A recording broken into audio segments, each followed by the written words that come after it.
introducing one of the women who partners with Ellen, who partners with Willow to make sure this thing will be around for generations to come, our managing director, Stephanie Wilson.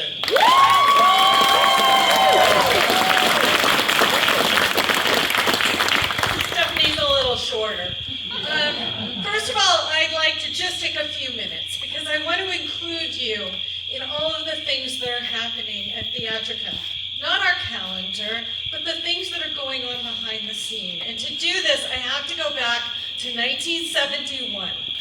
I was sitting in a swamp outside of Baton Rouge in the middle of the night on the ground, and Martin Ritt was sitting in his chair next to me. Now, Martin Ritt directed Long Hot Summer and Norma Rae and Great White Hope and amazing movies. This was on Sounder, and he creaked over in his chair and he said to me, "So, you're directing your school play next year?"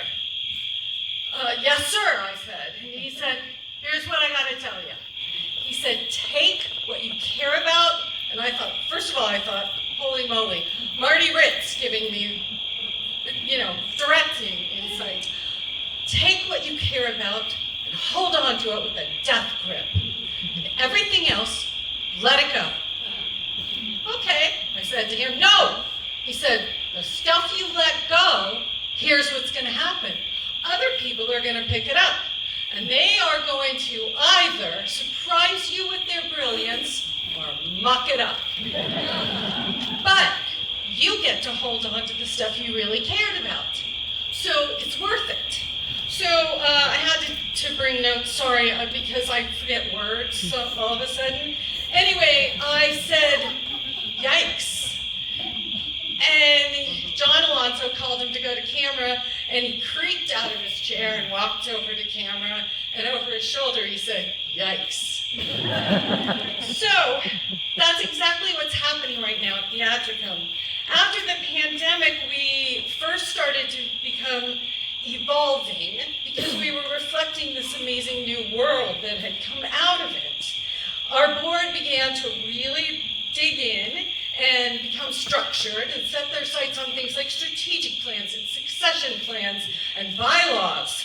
And this inspired a donor to come forward, Warren Christensen, who made $1 million pledge to us.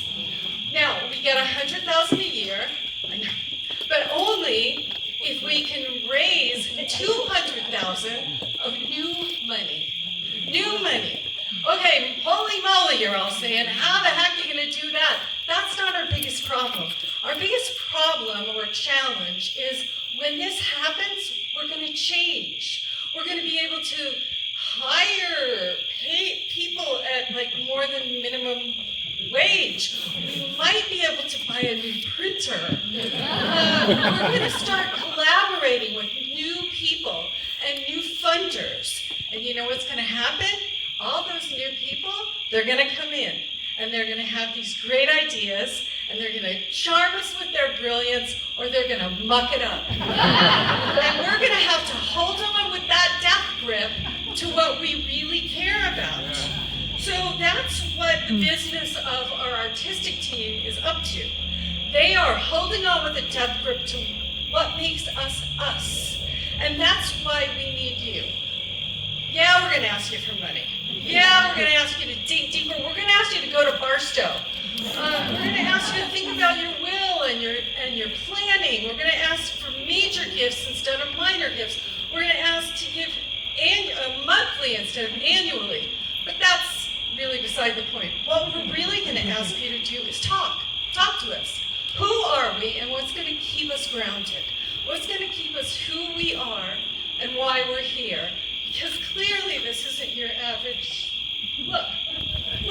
I mean, the bats are flying over my head. So anyway, we need you. And what makes us precious? And yikes. So please call me, write to me, let's have lunch. Give me your ideas, seriously.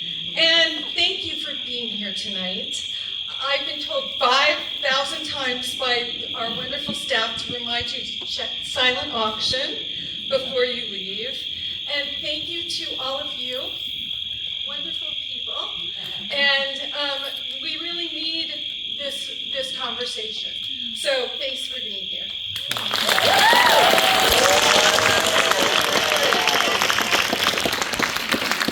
Let's say goodnight and sing that song that many feel should be our national anthem.